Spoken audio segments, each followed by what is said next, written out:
Ron Chernow, Mark Twain. A study of a profoundly American life.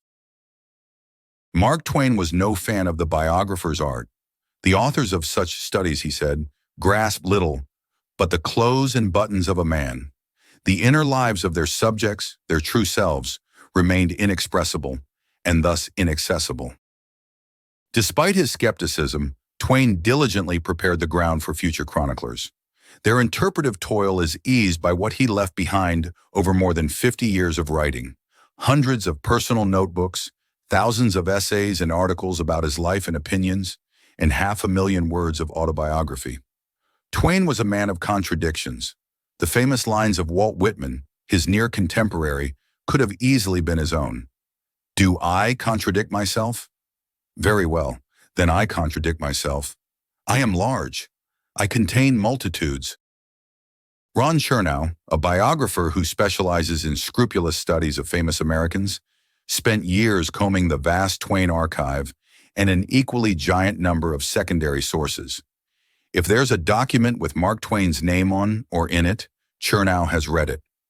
Only Twain could tell us how close his biographer has come to his true self. That this monumental 1,174-page study grasps more than the man's clothes and buttons is beyond dispute. In this blink, you'll hear a shorter version of Twain's memorable life. From a footloose Missouri childhood to formative experiences aboard Mississippi riverboats, fame, fortune, failures, and his ultimate legacy, we'll break this profoundly American life down into 6 bite-sized chapters. The River Boy. Anytime you mention a river in America, Bob Dylan writes, you're thinking of the Mississippi. It's inevitable. The waterway surges through the nation's art, and no one did more to fix its place in the popular imagination than the author of The Adventures of Huckleberry Finn. When Mark Twain placed a runaway slave and his young friend on a raft and sent them eddying westward on its waters, the Mississippi became a symbol of freedom, self-definition, adventure, and America. The river courses through Mark Twain's life. Born as Samuel Clemens in 1835, he was raised on its banks in Hannibal, Missouri. This white town drowsing clung to old Southern customs as obstinately as it clung to the exploitative system underpinning them. Slavery. Sam saw the Gothic horrors of what was euphemistically known as the peculiar institution up close. He never forgot the baying dogs of slave patrols scouring the forests or the bloated body of the drowned runaway they'd been chasing. Sam was the kind of boy you meet in Mark Twain novels. Mischievous, barefooted, and, in the words of a neighbor, always showing off, turning handsprings and cutting capers. He detested school and its cult of conformity, and he disliked his father. A sort of armed neutrality prevailed between him and the emotionally distant local judge, whose presence sent a chill through the Clemens house. He loved his mother, a witty woman whose poker-faced style of delivering jokes became his own. He drew his friends from the town's misfits. He preferred the society of outsiders, he said, because he'd been a person of low-down tastes from the start.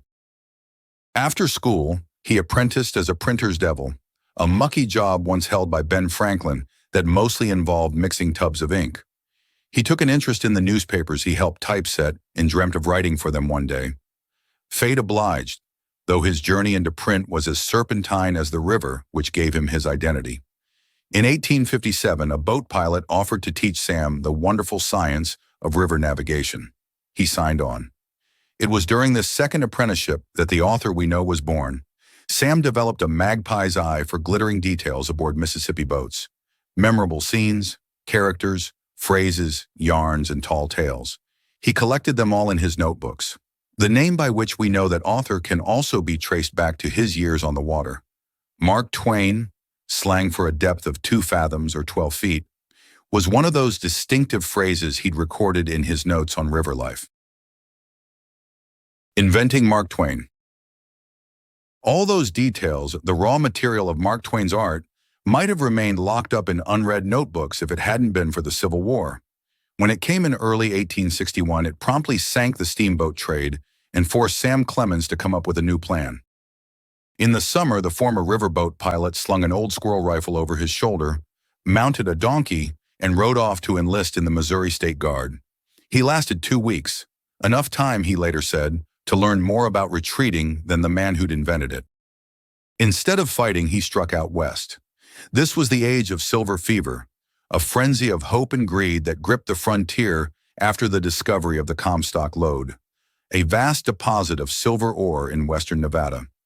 His own prospecting came to little, but the rough and ready life he found in the mountains provided new material for his notebooks. He used it in the dispatches he sent off to newspapers. His sketches are irreverent and impressionistic, anarchical and exaggerated, and they're steeped in the idiomatic and imperfect English spoken by real Americans. They contain the rough outlines of Twain's mature style. The fine-tuning was done on the road. In the fall of 1866, he embarked on a whistle-stop tour of the American West, spending nights in jerry-rigged frontier towns where he gave what were essentially stand-up sets about his travels. Every word was carefully considered and calibrated, but it felt off the cuff, raw, and real. Audiences loved it. Audiences loved him. It was Mark Twain's first taste of success. The breakthrough, though, came when a California newspaper commissioned him to write about a pleasure cruise through Europe and the Holy Land.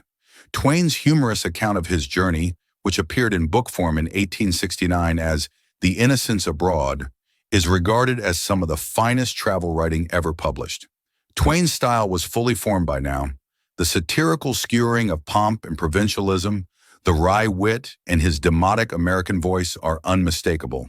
It was a critical and commercial success. No book of his would ever sell more copies. More importantly, it made Mark Twain a household name, allowing him to parlay his literary reputation into financial reward on the international lecture circuit. Halcyon Days. On the voyage to the Holy Land, a fellow traveler showed Twain a picture of his sister, Olivia Langdon. It was love at first sight. He met her in person when he got back to New York. Twain took Livy, as he called her, on a date to see Charles Dickens reading from one of his novels. That was in the fall of 1867. They were married in early 1870. This was a gilded age, and Langdon, the daughter of a coal baron, belonged to its oligarchical 1%. Twain's low-down tastes, it turned out, were more than compatible with a life of luxury. The couple moved into a starter home provided by Langdon's father, a mansion that came with its own staff. For more than a decade, the couple traveled the world in style, renting entire hotel floors in fashionable European cities. Twain continued giving his lectures. From London to Vienna to Trieste, readers lined up to see the famous American. Sigmund Freud and Gustav Mahler were just two of the luminaries of the day among their number. The marriage catapulted Twain into the financial elite, but money hadn't motivated the union. The couple's relationship was rooted in mutual adoration. Langdon civilized Twain, a man who still bore traces of the Missouri River boy and Nevada frontiersman he'd once been. She was his first reader. Her influence on the page was as in life, a restraint on his worst impulses. From 1874 to 1891, the couple lived in a handsome villa in New England with their 3 daughters, Olivia, Clara, and Jen. His wife's wealth ensured the family's prosperity, but Twain enjoyed a series of commercial triumphs. His greatest coup was the acquisition of the memoirs of Ulysses S. Grant, the general who'd led the Union to victory in the Civil War. Published in 1885 by Twain's own company, the memoirs sold 300,000 copies, earning the general's widow the equivalent of $15 million in royalties.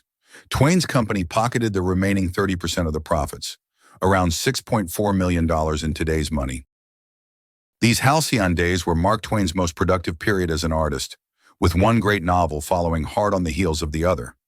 First came The Adventures of Tom Sawyer in 1876, then Life on the Mississippi in 1883. Written in fits and starts over the previous decade, The Adventures of Huckleberry Finn was published in 1884. It was Twain's crowning achievement and his claim to greatness. As Ernest Hemingway put it many years later, all modern American literature comes from one book by Mark Twain called Huckleberry Finn. As he saw it, there was nothing before that novel, and there hadn't been anything as good since. Boondoggles. Success went to Twain's head. He began to think everything he touched turned to gold. When he considered greatness, he wasn't thinking about his place in the canon. He was dreaming of cold, hard cash. Most progressive intellectuals of the day loathed America's robber barons. Twain loved them. They reminded him of the frontiersmen he'd known as a young man. They were go-getters, risk-takers, empire builders. Mark Twain, however, was a truly terrible entrepreneur. So bad, in fact, that it became a running joke. The Washington Post advised its readers to keep a close eye on his investments and move their money literally anywhere else. The Post had a point. Twain's blunders included a litany of devices no one wanted, like bed clamps to stop children kicking off their blankets at night. That didn't take, so Twain started work on a board game to help players improve their powers of recall. Those who tried it said it was like reading railway schedules. That failed too, but there was always the next boondoggle, in this case a drink called plasmin. Twain said it was 16 times more nutritious than the best beef. On closer inspection, it turned out to be nothing but reconstituted milk powder. The low point of Twain's undistinguished career as an entrepreneur was the Page Compositor, a typesetting machine he thought destined to become the new industry standard. According to Twain, J.W. Page, its maker, was the Shakespeare of mechanical invention.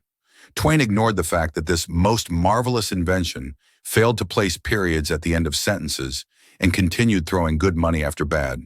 The Page Compositor didn't even flop. It was dead on arrival. By 1891, Twain had squandered his wife's fortune and bankrupted the family. Twain fell back on his literary fame. After selling the New England mansion, he embarked on a world-speaking tour. He turned his notes into a travel book, Following the Equator, published in 1897. It was well received but fell short of his first stab at the genre 30 years earlier. That, though, was a theme. The more time and energy Twain invested in his harebrained schemes, the less, and less well, he wrote. As the critic Graham Wood writes, we only have to imagine an author in the 1990s like Philip Roth, cutting back on writing novels to hawk Slim Fast and alternatives to Microsoft Word to see the absurdity of Twain's boondoggling. A bitter end. Twain was just shy of 50 when he completed The Adventures of Huckleberry Finn. It ends with its hero eyeing an open horizon and a future full of possibility. He was almost 60 when he drafted the sequel. The protagonists of the first book, now grown old, return from their adventures to talk the old times. But it's no good. All that was beautiful, they conclude, lies under mold. They die realizing that their lives have been wasted. That unhappy story was never told in full, but the first novel Twain completed after the Page Compositor affair's sorry end was just as gloomy. Published in 1894, Tom Sawyer Abroad asks readers if they think its hero was satisfied after all his adventuring. No, says the narrator, he wasn't. It just poisoned him for more. There's a stark change in tone between Twain's early and late work. The former was written by America's most joyful writer, the latter by a man who could only put pen to paper when he had death and disappointment on his mind. The gloom didn't lift, it deepened. The last decades of Twain's life were harrowing. In 1896, his eldest daughter, Susie, died from bacterial meningitis at the age of 24. A year later, Clara, his middle daughter, suffered a psychological breakdown. His wife, Livy, struggled with serious health issues for close to a decade before dying of heart failure in 1904. Jean, their youngest daughter, was diagnosed with epilepsy. After years of failing to find an effective treatment, she was found dead in a bathtub in 1909. But the Mark Twain Show went on. It had to. The pen name had become a brand, something larger than the grief-stricken man beneath the public persona. Twain continued writing, commenting, and lecturing, but it wasn't the same. His views grew more strident, and the jokes became more abrasive. He fell out of love with America. Hypocrisy, my country right or wrong jingoism, and murderous imperialism had replaced its old and worthy ideals. Its freedom was being eroded as a result. The individual's right to oppose flag and country, he wrote, had always been America's most valuable asset, and it had been thrown away. The Almighty also came in for criticism. In an essay written in 1896, he states that God never does a kindness. It may seem as though he has, but it's a trap. If he gives you riches, it is to quadruple the bitterness of the poverty which he has planned for you. It's the lament of a man whose final decades were filled with suffering, to rival the Book of Job. The legacy. Halley's Comet was as close to our planet as it gets when Sam Clemens was born on November 30th, 1835. It was in the sky again when Mark Twain died 74 years later on April 21st, 1910. The Almighty, Twain said shortly before his death, had planned for these two unaccountable freaks to come in and go out together. American literature cultural critic Lauren Michelle Jackson writes, was old enough to regard itself as a tradition by 1910. Twain, who had never been greatly interested in canons or pantheons, was its founding father. No one before him had tried to capture the sound of America's living speech. His success in doing so liberated the nation's writers from the constraints of formal British English. As Hemingway said, American writers after Twain have largely trodden paths first cleared by the author of The Adventures of Huckleberry Finn. Twain said he was lazy, but he left behind a body of work containing 30 books, thousands of essays and articles, and over 12,000 letters. That work gradually faded into bitterness, but its joyful best remains dear to the hearts of millions of readers around the world.